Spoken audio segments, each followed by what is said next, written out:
नमस्कार बच्चों, स्वागत है आपका हमारी क्लास के पार्ट 3 में।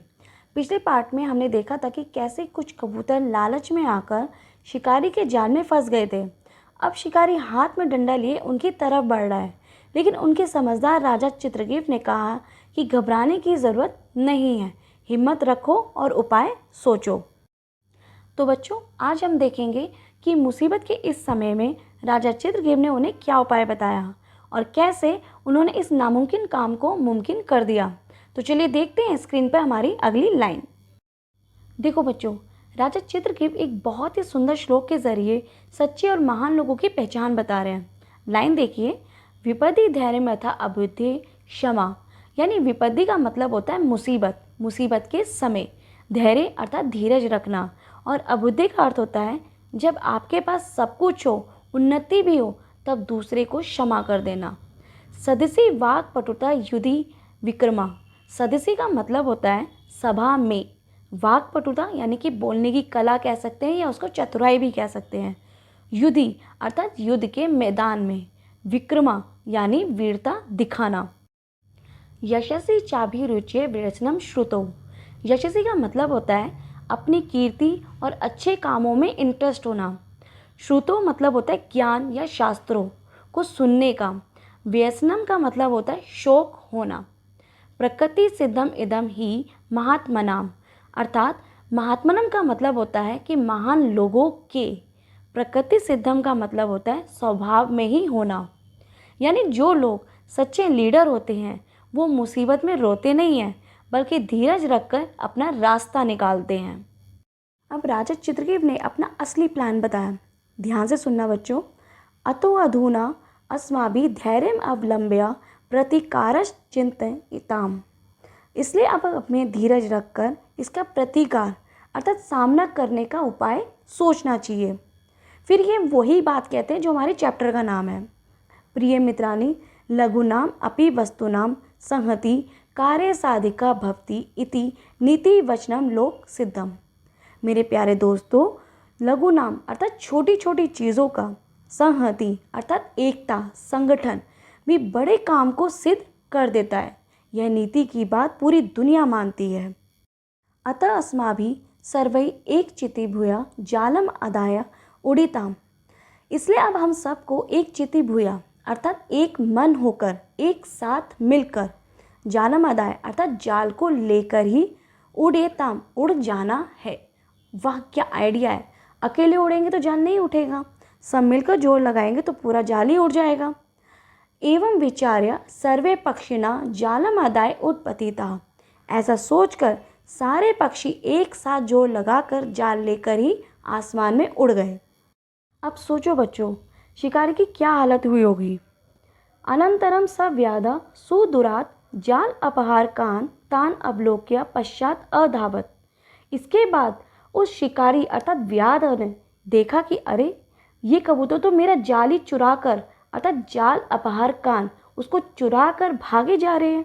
वे उनके पीछे पीछे अधावत अर्थात दौड़ा। जैसे कोई चोर हमारी चीज़ लेके भागे तो हम दौड़ते हैं ना, वैसे ही शिकारी भी दौड़ा। परम तस्य दृष्टिप्रदात् दूरम गतेषु पक्षिषु सव्याधो निर्विता। परंतु जब वे पक्षी उसकी दृष्टि प्रदात अर्थात नज़रों से बहुत ही दूर चले गए तो वह शिकारी थक हार कर निवृत्ता अर्थात वापस लौट आया। शिकारी का ये प्रैंक उसी पे भारी पड़ गया। अत व्याधम निर्वितम दृष्टवा कपोता उक्तवंता। अब जब शिकारी को वापस लौटते देखा तो कबूतर अपने राजा से बोले, स्वामी किम इदानीम कर्तुम उचितम। हे मालिक, हम उस आसमान में उड़ रहे हैं, जाल भी हमारे साथ है, लेकिन अब इस सिचुएशन में हमारे लिए आगे क्या करना ठीक होगा। हम इस जाल से बाहर कैसे निकलेंगे। तब राजा चित्रगुप्त ने अपने एक बहुत ही पक्के और सच्चे दोस्त को याद किया। लाइन देखिए बच्चों। चित्रगुप्त उवाच अर्थात चित्रगुप्त ने कहा, प्रिय कपोता अस्माकं मित्रम हिरण्यको नाम मूषक राजा गंडकी तीरे चित्रवने निवसति। मेरे प्यारे कबूतरों, मेरा एक दोस्त है जिसका नाम है हिरण्यक और वह मूषक राजा अर्थात चूहों का राजा है। वह गंडकी नदी के किनारे चित्रवन में रहता है। सो अस्माकं पाशाम दंत बलेन छेदयति। वह अपने दंत बलेन यानी कि दांतों की ताकत से हमारे इस पाशाम अर्थात जाल या बंधन को छेदस्यति अर्थात काट देगा। एतत् आलोच्य सर्वे हिरण्यकस्य विवर समीपम गता। यह सोचकर और आपस में बात करके वे सब उड़ते उड़ते हिरण्यक के विवर समीपम अर्थात बिल के पास पहुंच गए। अब यहाँ चूहों के राजा हिरण्यक के बारे में एक बड़ी मज़ेदार बात लिखी है। देखो, हिरण्यश्च सर्वदा अनिष्ट शंकया शतद्वारम विवरम कृत्वा निवसति। हिरण्यक इतना स्मार्ट चूहा था कि उसे हमेशा अनिष्ट शंकया अर्थात किसी अनहोनी या किसी खतरे का डर रहता था। इसलिए उसने अपने बिल के शतद्वारम यानी 100 दरवाजे बना रखे थे ताकि कोई शिकारी आए तो वो दूसरे रास्ते से भाग सके, बिल्कुल आज के ज़माने के सीक्रेट बंकर की तरह। ततो हिरण्यक का कपोता नाम अवपात भयात चकितस तूष्णीम स्थिता। जब इतने सारे कबूतर एक साथ उसके बिल के बाहर आके गिरे तो हिरण्यक डर के मारे तूष्णीम अर्थात बिल्कुल चुपचाप बिल के अंदर ही छिपकर बैठ गया कि भाई बाहर पता नहीं क्या बवाल हो गया है। तब चित्रग्रीव उवाच, चित्रग्रीव ने आवाज़ लगाई, सखे हिरण्यक किम अस्माभिः सहना संभाषे। अरे दोस्त हिरण्यक, तुम हमसे बात क्यों नहीं कर रहे हो, छुपा क्यों बैठा हुआ है भाई। ततो हिरण्यक तद्वचनम प्रत्यभिज्ञाय आनंदेन त्वरया भय निसृत्य अब्रवीत।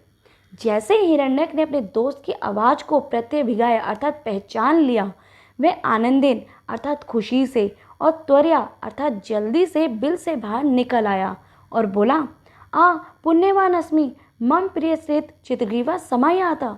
अरे वाह, मैं तो बहुत भाग्यशाली हूँ, मेरा सबसे प्यारा दोस्त चित्रग्रीव आया है। तो बच्चों, चूहों के राजा हिरण्यक बाहर तो आ गए, लेकिन अब जब वो अपने दोस्त चित्रग्रीव और उनके पूरे परिवार को जाल में बंधा हुआ देखेंगे तो क्या वो उनकी मदद करेंगे, और राजा चित्रग्रीव अपने चतुर दिमाग से हिरण्यक के सामने क्या शर्त रखेंगे, यह सब और इस पूरे चैप्टर का क्लाइमैक्स हम देखेंगे आखिरी पार्ट यानी पार्ट 4 में। अगर आपको एकता का ये जादू अच्छा लगा तो वीडियो को लाइक और सब्सक्राइब करना मत भूलना। मिलते हैं इसके पार्ट 4 में, तब तक के लिए नमस्कार।